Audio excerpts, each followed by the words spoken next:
हमने बचपन में पढ़ा कि मोहम्मद अली जिन्ना बहुत बड़े वकील थे और उस जमाने में शायद उनकी आमदनी 4,000 रुपए पर डे से ज्यादा थी, जो आज भी बहुत बड़ी चीज है। और मोतीलाल नेहरू उससे भी बड़े वकील थे। मैं पूछना चाहता हूं, ये उस जमाने में हजारों रुपए पर डे की आमदनी के लिए पेमेंट कौन करता था? किसी हिंदुस्तानी का मुकदमा लड़ रहे थे क्या? भारत तो बहुत गरीब था, हम तो अकाल और भुखमरी से झेल रहे थे। पेमेंट कौन कर रहा था? अंग्रेजों के मुकदमे लड़ रहे थे ना, इसीलिए तो। और मैं यह भी बताना चाहता हूं, जिसमें अशफाक उल्ला खां, राम प्रसाद बिस्मिल, चंद्रशेखर आजाद, काकोरी कांड, जो लखनऊ के पास ब्रिटिश सरकार का खजाना क्रांतिकारियों ने लूट लिया था, ब्रिटिश सरकार का वकील कौन था?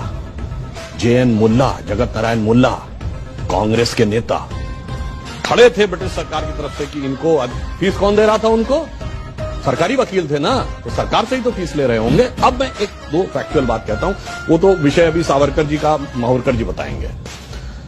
मैं एक बात कोट करता हूं, बहुत बड़े एक साहित्यकार हुए VS नायपॉल, जिनको 2003 में नोबेल पुरस्कार मिला है अपनी किताब एमंग द बिलीवर्स के लिए। उन्होंने बहुत पहले एक किताब लिखी, इंडिया द वुंडेड सिविलाइजेशन। उन्होंने कहा भारत दुनिया का एक विचित्र देश है, एकमात्र देश है जहां राष्ट्रवाद को बढ़ाने वाला नहीं, राष्ट्रवाद को कमजोर करने वाला इतिहास पढ़ाया जाता है। नंबर 2, उन्होंने कहा ये एकमात्र देश है जो अपने लिखे इतिहास को ऑथेंटिक नहीं मानता, दूसरों के लिखे इतिहास को ऑथेंटिक मानता। उन्होंने कहा ब्रिटेन में जाइए, कोई ब्रिटिश, फ्रेंच या जर्मन के लिखे इतिहास को नहीं मानता, कोई जर्मन, इटालियन या स्पेनिश के लिखे इतिहास को नहीं मानता। कहा उससे भी बड़ा आश्चर्य यह है कि ये विदेशियों के लिखे इतिहास को ही प्रामाणिक नहीं मानता है, जिन्होंने इस पे हुकूमत की, जो इसके दुश्मन थे, उन दुश्मनों के लिखे हुए इतिहास को प्रामाणिक मानता है। कहता इससे बड़ा दुर्भाग्य किसी देश का नहीं हो सकता। अब मैं बताता हूं उसमें हुआ क्या, एक और उदाहरण बता रहा हूं। सारे एक सवाल ये है, क्या सिलेक्टिवली भारतीय हीरो को दबाया गया? हाँ, मैं उसके 2 उदाहरण फैक्ट बता रहा हूं। मैं दर्शकों से कह रहा हूं, जाइए चेक करिए।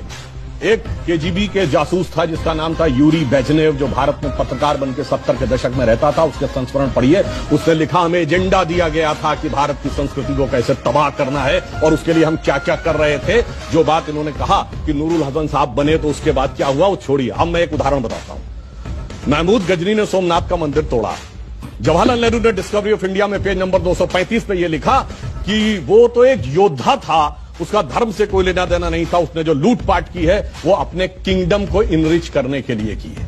जबकि हकीकत यह है कि खुद महमूद गजनवी के साथ आए हुए उसके राइटर उतबी उसने अपनी किताब तारिकुल यामनी में लिखा है कि जब उसने मंदिर पे कब्जा कर लिया और उसके पास राजा और पुजारी पहुंचे कि ये शिवलिंग मत तोड़िए, इसके लिए हम 1 करोड़ स्वर्ण मुद्राएं देने को तैयार हैं, और उसके सलाहकार गए तो जानते क्या जवाब दिया महमूद गजनी ने?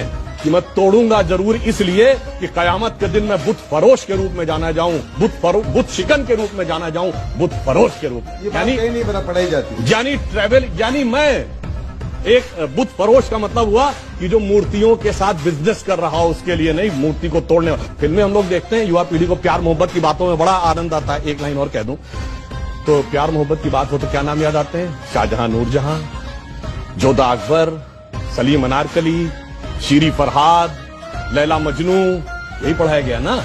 जबकि एक मुगल बादशाह बताइए जिसकी 1 दर्जन से कम ऑफिशियल बीवियां रही, और एक भी बादशाह बताइए कैसा प्यार था तो 10-10 मगर एक स्त्री के प्रति समर्पित निष्ठावान प्रेम का प्रतीक 3 पीढ़ियों से हमारे दिमाग में ऐसे भर दिया गया कि बच्चे से पूछिए तो उसे यही याद आता है। इसे कहते हैं एजेंडा।